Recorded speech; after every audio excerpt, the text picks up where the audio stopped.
Hello, everyone. Welcome to LexTalk World Talk Show presented by Clickaway Creators. Today we have Ms. Sanchita Ain. She's an advocate on record in the Supreme Court of India with an experience of over 9 years in the field of law.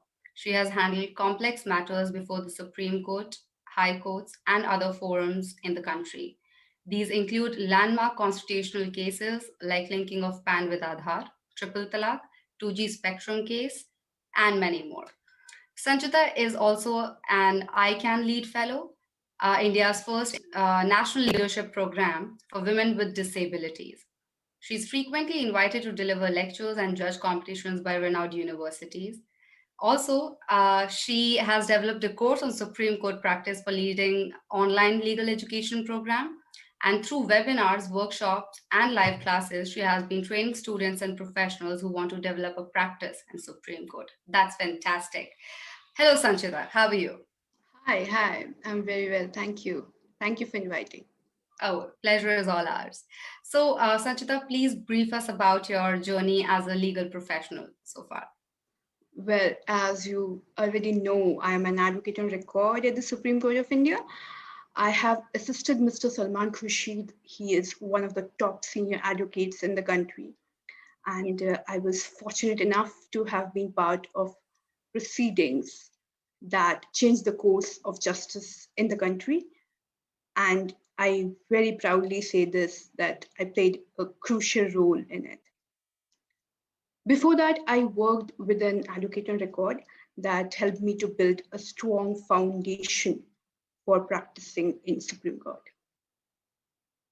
I had done an LLM in international human rights law from University of Essex before that.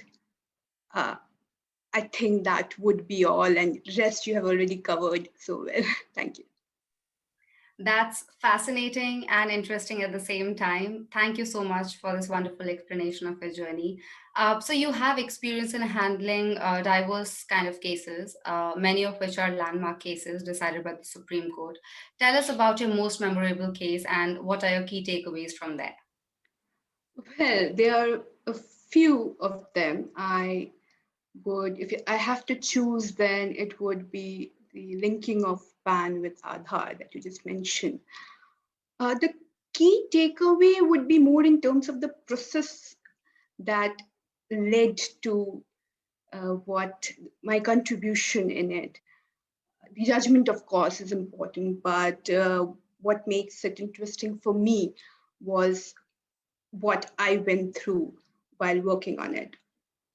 So, working in a senior's chamber, you sometimes get very little time to work on a matter. So, briefed in the evening and in the morning, the senior has to appear, and by then you prepare what you have to prepare. Sometimes the matter goes on for a while, for a few days, and then you have to listen to what other counsels are arguing, and then see how you can add value to it. So one such case was linking of PAN with Aadhaar, where we only got the weekend. So I only had the weekend to prepare the written submissions. During this time, I had to think, I had to collect relevant materials, go through them, and then draft it. By the time I drafted it, and it was very interesting because I sat at a tea lounge, and I was imagining different jurists talking to me, telling them what their concept of dignity is. So as I was reading, I was also imagining them explaining it to me in a simple manner. I wasn't hallucinating. It was simpler to make it work for myself and to then contemplate and write it down. So after I finished drafting it, the senior advocate got an opportunity to go through it only on Monday morning. And that's when we realized that it may have become too academic in nature. We weren't sure, but we had no other option because we had to file it that very day. So it was filed. It was filed with Dawkinian concept of dignity and other jurists explaining the concept of dignity, the right of dignity, and where it flows from. So it so happened that even today, the lawyers who were involved in the matter say that they got the relief because of what I had drafted. And you'll find in all the landmark cases relating to constitutional law thereafter, the concept of dignity, docking concept of dignity was explained in great detail. So my takeaway was that sometimes when you're thinking out of the box, when you're doing something different, you may not be sure. Sometimes doubts creep in. Sometimes you will be second guessing. But what matters is when you put your heart and soul to something and you do it with dedication, then something flows out of it. And what flows out of it can be magical. Wow, Sanchita, that was wonderfully put. I don't think that someone else would have been able to explain this in a better way, and I could visualize everything whatever you were saying. So, my next question would be, how has your academic background helped you in your practice? Right. So I have had an academic bent of mind. I enjoy indulging in academic writings, and I had this. I wanted to do an LLM. I also enrolled in a conjoint LLM PhD program.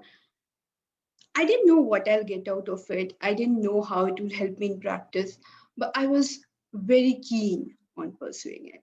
I went to do an LLM from one of the best places in the university for in the world for international human rights law, all because I wanted to be at a place that deserved me, where I could learn the most from people around me. So once that happened and I came back and joined practice, initially it did take me a while to get back to legal writing as opposed to academic writing, but I soon realized that I could develop principle based arguments, and I had a kind of uh, foundation that made me different from that helped me to come up with a kind of with kind of arguments that that helped me to work on matters that I have worked on. So it wouldn't have been possible if I wouldn't have had that kind of what you call academic background. All right. Thank you so much for answering that question, Sanchita. So, if you Yeah. had to point out one unique thing about yourself as a legal professional, what would it be? How? There are a lot. Yeah, yeah. Of course. But if I have to say, since you asked one unique thing, all I can think of is I put my heart and soul in my work. Well, I can change the question. You can tell as many as you want. Okay, then the second one would be that client satisfaction is the biggest reward I get out of the profession.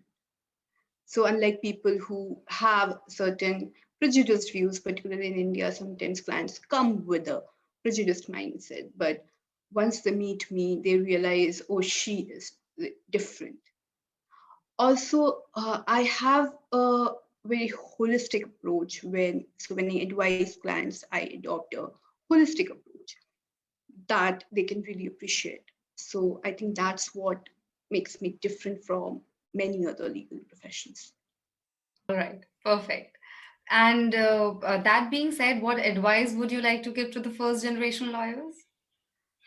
See, I think in India there's an environment where first generation lawyers or even students, when students are growing up, they're told that uh, you can only have a successful career in litigation or in legal profession generally if you have a lawyer in the family. Part of it may be true. Part of it may be true because if you have a distinguished lawyer in your family, it may definitely help you. To that extent, it may be true, but in establishing a successful practice, that's not the only criteria. I think there has to be more and more first generation lawyers, not just first generation lawyers, but diverse groups of people coming to study law and carving out a path for themselves, because I think that's very much possible. So, my advice would be not to consider it as it's just a mental block, not to consider it as a barrier, but to join the profession just like any other profession.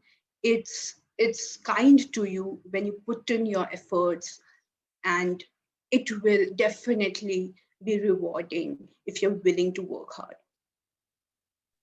So basically, what you're trying to say is that everybody should have an open mind to things.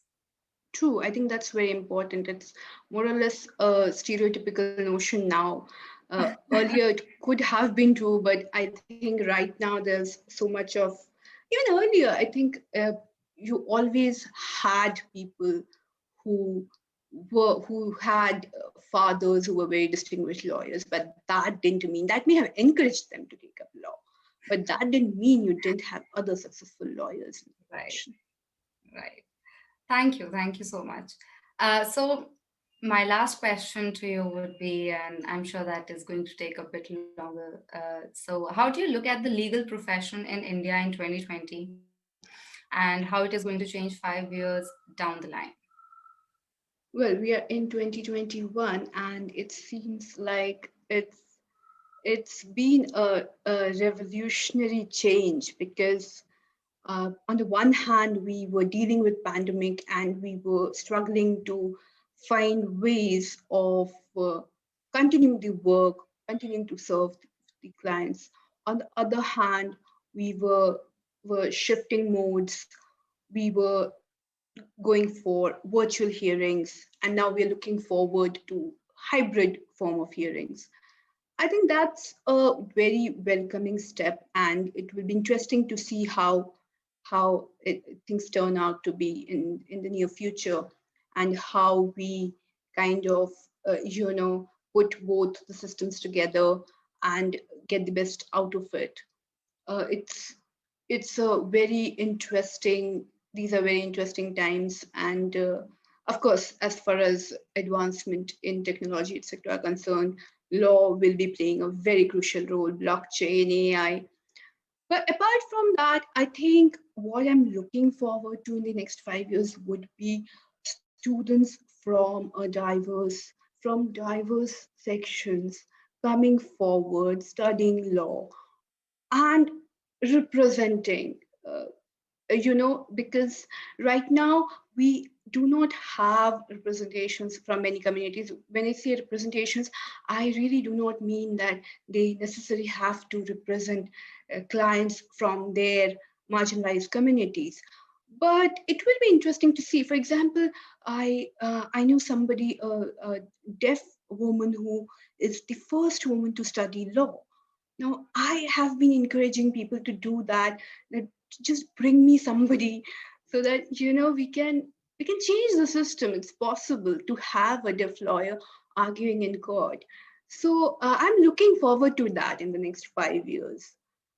Yeah, that's something I'm looking forward to see, not just when it comes to lawyers with disabilities, but from different sections, from many marginalized sections that we may not realize are underrepresented in the profession. So I would like to see them more. Well, I guess Sanchita, you have pointed out to something which I don't think that anybody might have thought about. And I mean, you have shared such great insights with us. Thank you so much for that. And it was lovely talking to you. We really look forward to having a chat with you again in the future on maybe some other trending topics in the international legal industry. And I really hope you find what you're looking for, even after having such a successful career. I just hope that you never stop. And for our viewers, if you like this chat with Sanchita, please like and share this video, and also subscribe to ClickAway Creators YouTube channel to appreciate what we do, and you have more coming from the industry leaders. This is Bharti for LexTalk signing off.